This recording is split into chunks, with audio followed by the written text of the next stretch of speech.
Rock and roll may live forever, but we only retire once. Kevin Lamour of Our Financial Plans and Quadris Investment Services offers a large range of financial solutions from some of the biggest leaders in the investment and insurance landscape of Canada. See how a solid financial plan built with friendly and professional advice can help.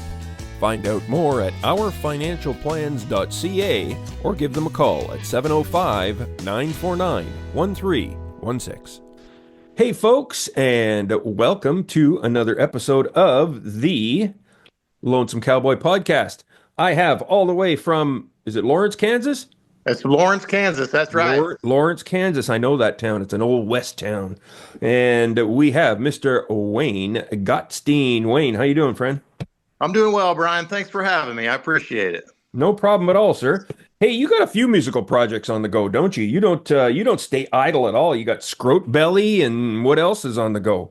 I've got the Wayne Gottstine Band and Split Lip Rayfield. I've got shows with everybody coming up this summer. Right on. So what's I've listened to the music and I love the music on all of it, and it all has that rootsy kind of feel, but what's the major change in the differences between the three different projects? Well, it's all kind of subtle. The Scroat Belly, thank you, Alex. Scroat Belly is like a very heavy country. Yeah. To the point where Apple Music classifies it as rock. Yeah. It's there's a lot of it that's rock, but it's really rootsy, but it's I wouldn't say it's punk rock, but it gets pretty heavy at times. Whereas like Split Lip Rayfield, we are three acoustic instruments. We've got a gas tank bass, banjo, mandolin. Our banjo player and me, we trade off on guitar duties. And see, the Wayne Gottstine Band, that's kind of turning into, that's just a straight rock band. Yeah. I've got a singer sings with me, Jamie Brigham. I've got, her husband plays guitar.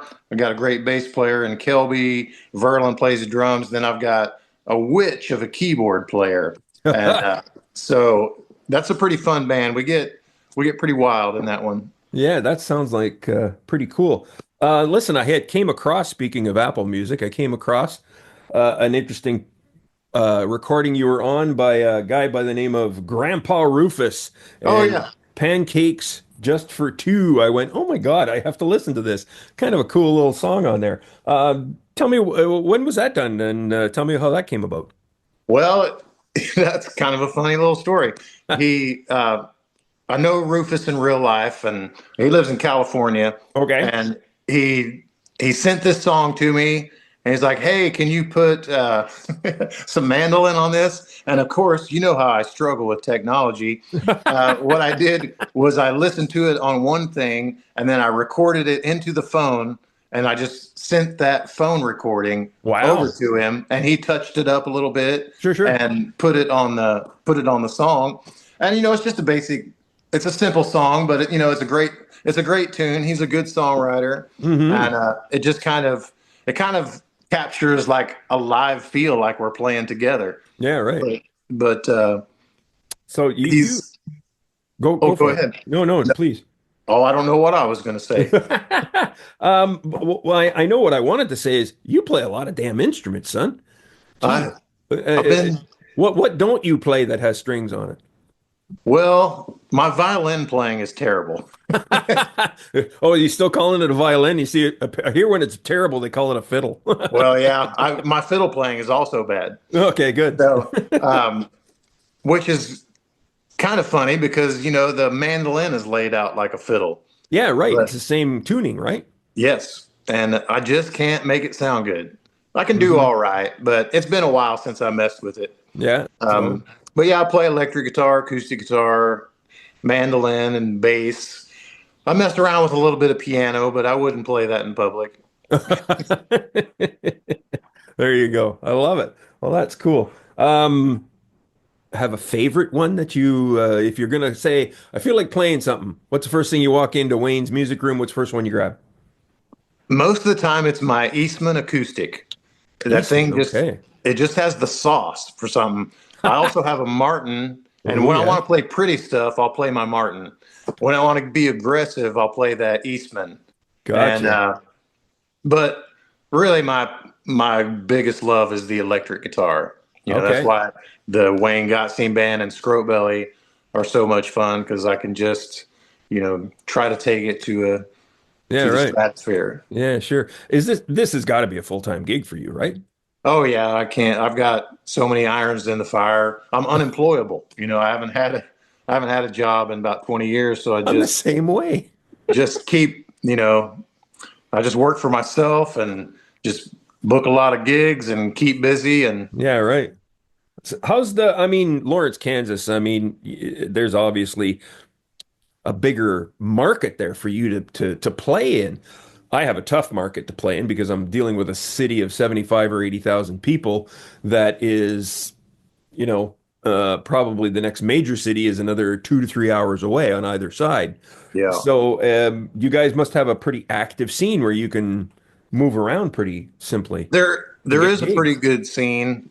Um, but also, I drive down to Wichita a lot. That's 2.5 hours away. I Hmm. go to Manhattan, Kansas. That's where K State University is. Okay. I play shows there. I'm 45 minutes from downtown Kansas City, so we play gigs there. And then Split Lip, we have traveled all over the country.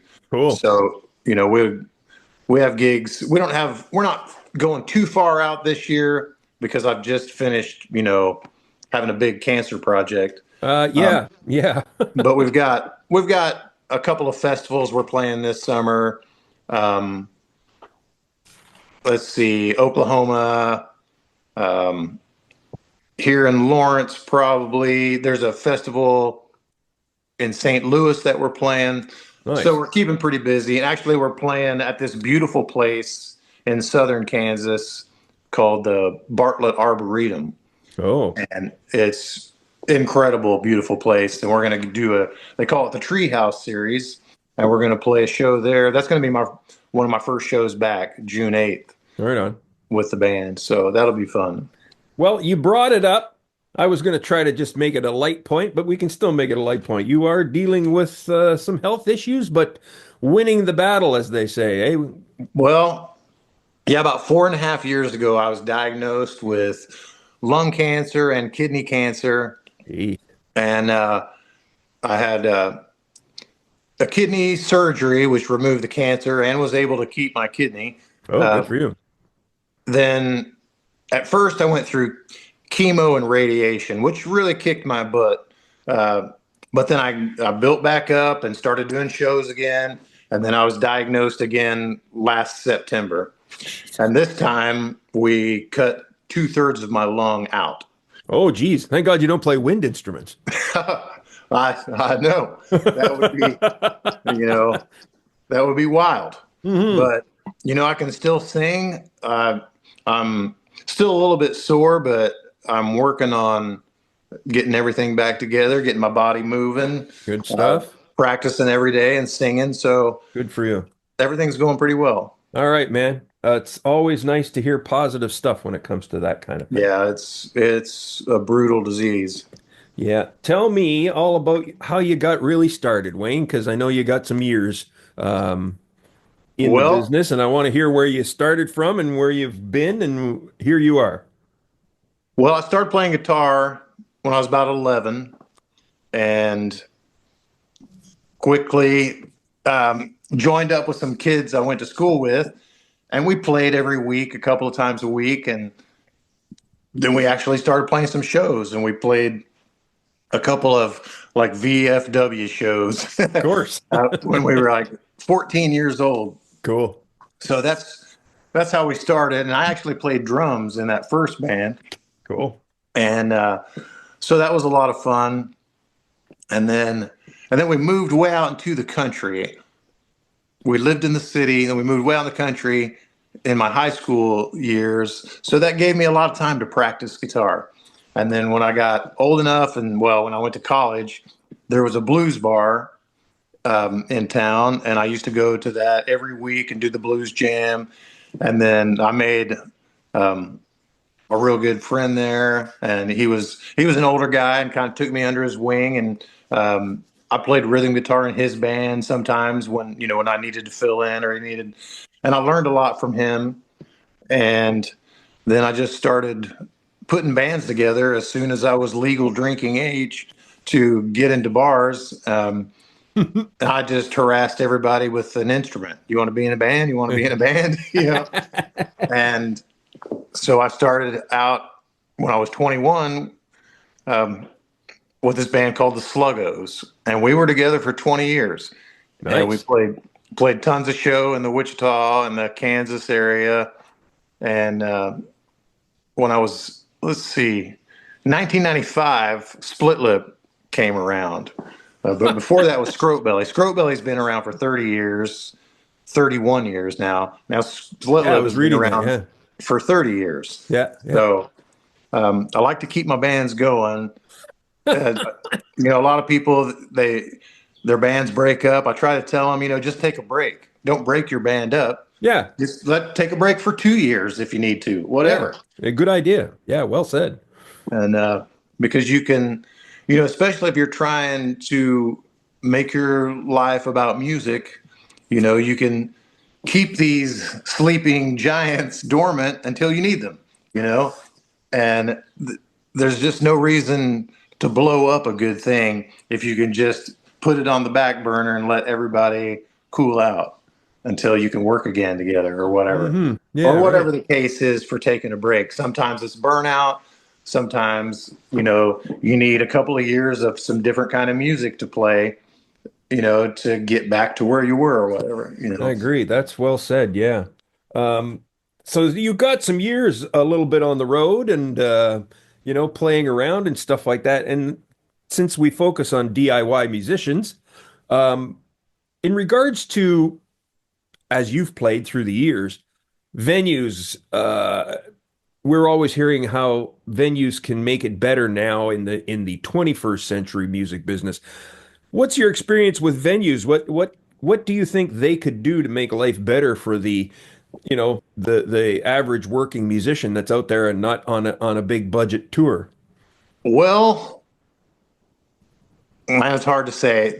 I've been disappointed by so many clubs in the treatment of Uh-oh. musicians.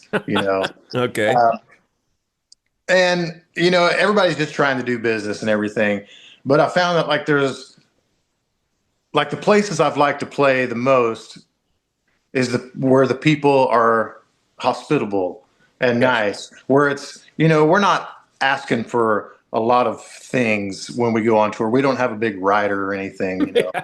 But if a band is touring and they're driving 6, 8, 10 hours a day, if you can pull up to the club and they have a pizza, hey, that's a big thing. That's huge. That means you don't have to go out and hunt for food. You don't have to whatever.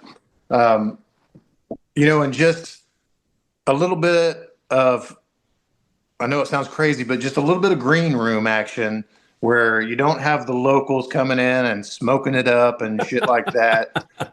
Well said. You want this privacy, not because you're a jerk, but because you've been in this van for, 8 hours a day for months at a time. And it just takes some decompression.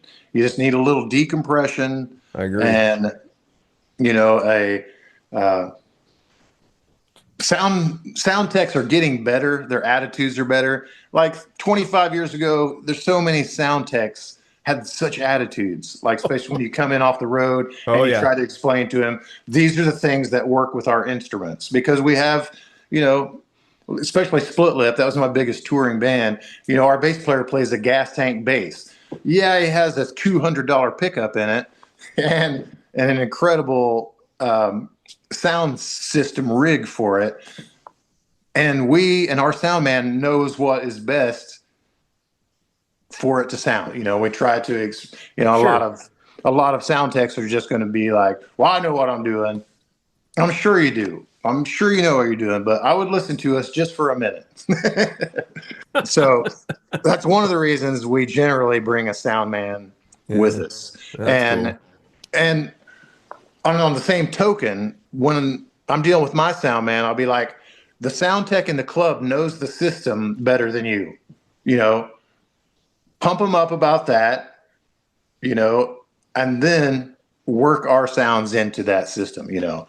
And Very if we good. work together, you know, like we had a sound man one time and a guy complained to me, is like, your sound man just came around just waving his dick around. And I was like, that's not how he is.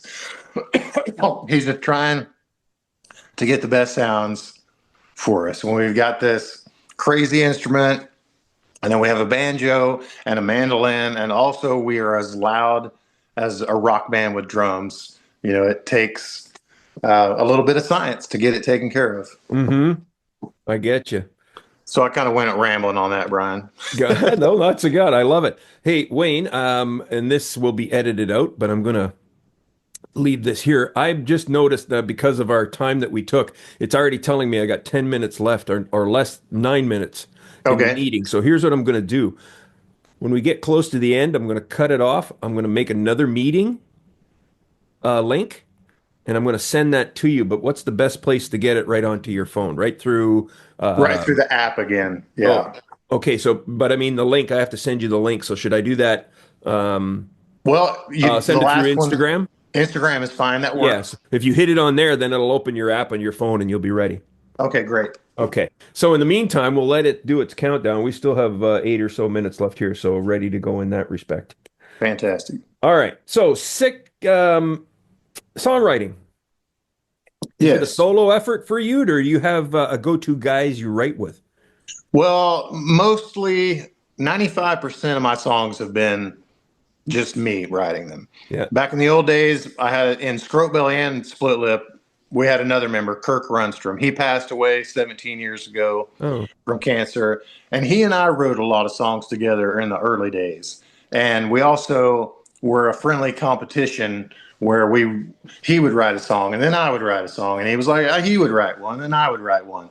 And we came up with just so many songs and so many different styles that we had to have so many bands to get it done because we were just writing all the time.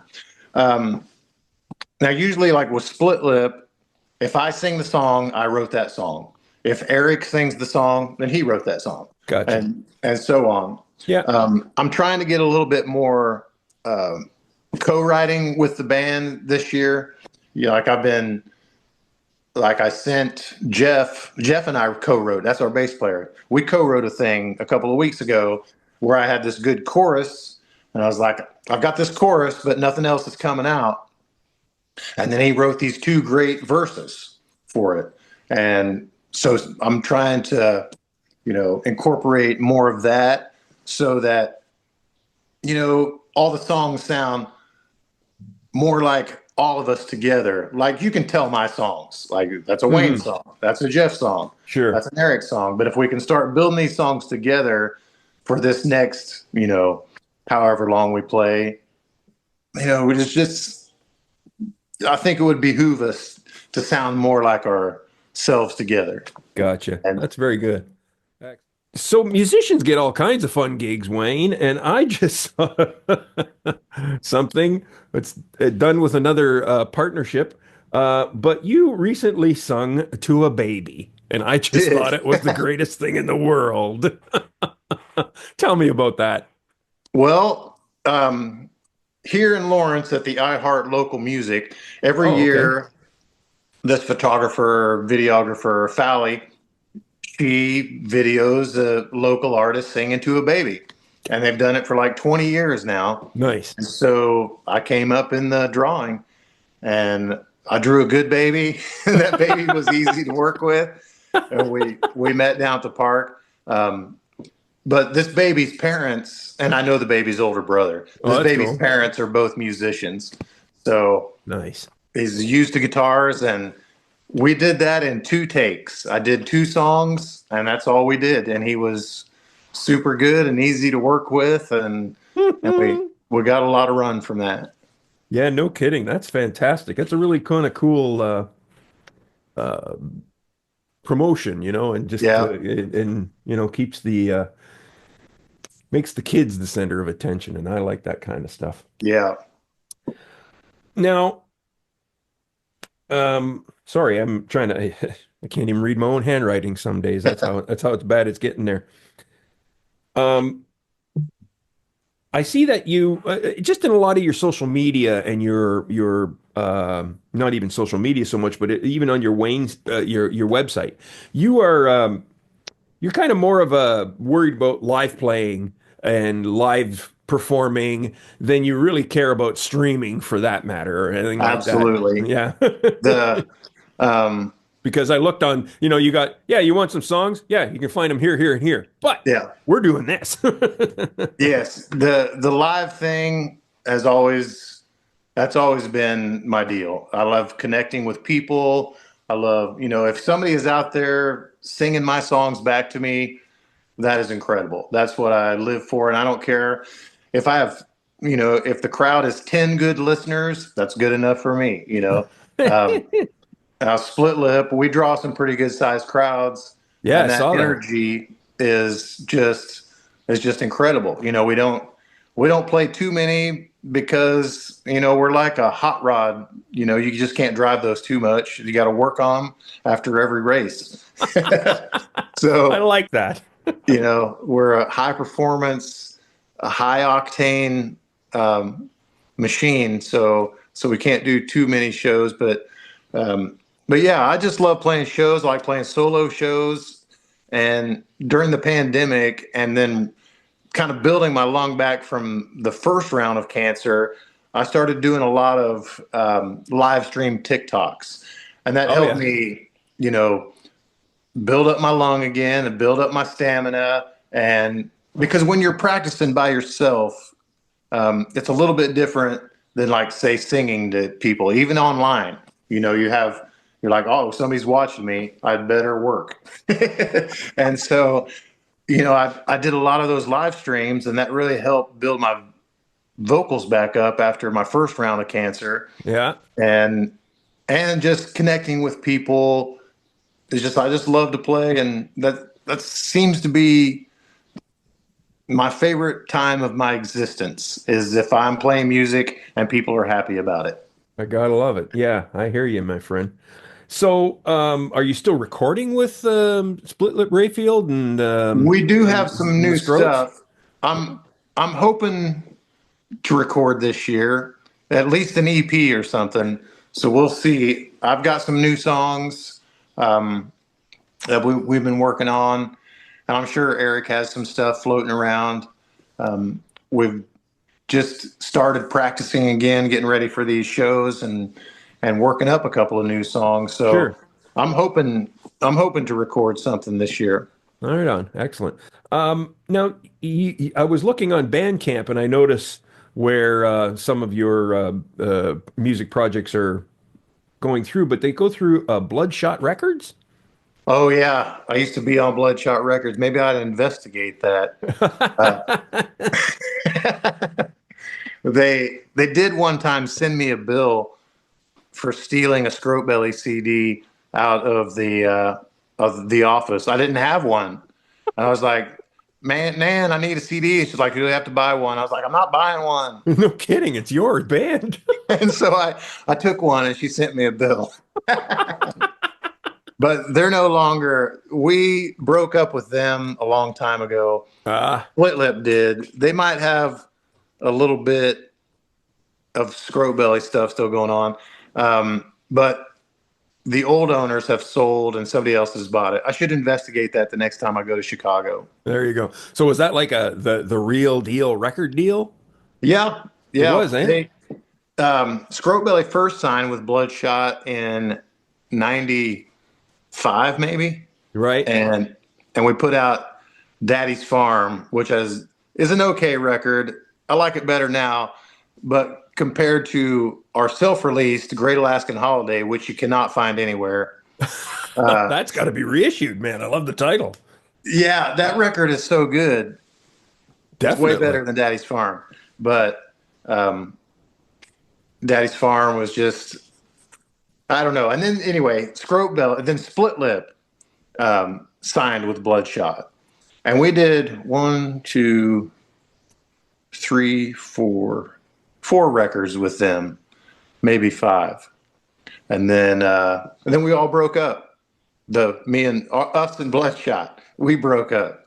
And because we were like on the road selling an insane amount of CDs and buying those CDs from Bloodshot, yet our recoup costs were not going down. So, Yeah. so we sent in an accountant, and then it was such a mess they couldn't even figure out what was going on. So we just said, "Give us the rights to our music, and we will walk away." Yeah. And they're like, "Okay." Yeah.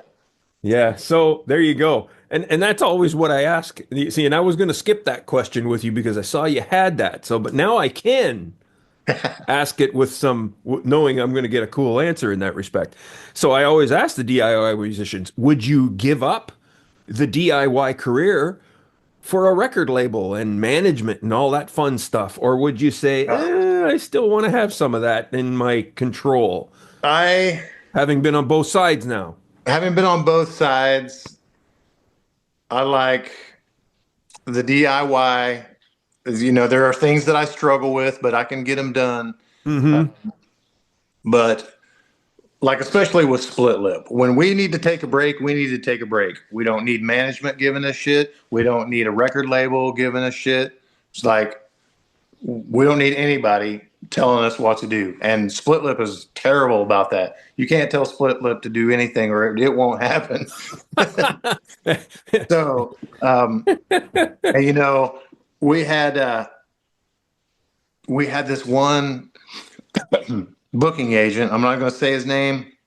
He lived next door to Ozzy, and so we were in LA and we were at his house, and we were like, after doing these 120 dates a years, which really, when you 120 days, it doesn't sound like that much, but really, and you put all the travel days in, you're gone for 160 days a year.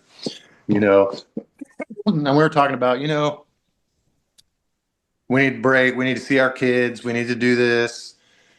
And so this pompous ass, while sitting at his pool with his daughter on his lap, was just like, well, you just got to get used to not, seeing your kids. It's like, well, we are not new. We've been doing this for 15 years. We know that. But right now, we need to see our kids. That's what's important. And so we broke up with him as well and just started just picking and choosing the shows that we were doing. And as it turns out, we were making just the same amount of money. There you go. With half the work. When we got rid of management and we got rid of a booking agent, all of a sudden we were making a lot more money. I love it. And I love it. And so making more money, we can do fewer shows. And, especially for Eric, at one time he had 3 school-age kids all at once, and yeah. And sometimes you got to take a break and take care of that business. I agree. And when you get management and record companies, they don't care about that. They're just push, push, push. If they're making money from you, they're pushing you. So, and that is a killer of productivity and creativity. When you got somebody stepping on your hands, that doesn't make you want to produce. Mm-hmm. Yeah. Well, I got news for you though, because I asked this question to the majority of my guests that I've had on.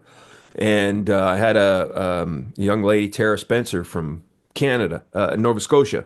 And I met Tara before. She's a great lady, but she actually had the contract in front of her hand and walked away from it. Yeah. And it seems to be that the music business now is for those people who want to be, Taylor Swift types famous, and those that just want to get out and play and make a living.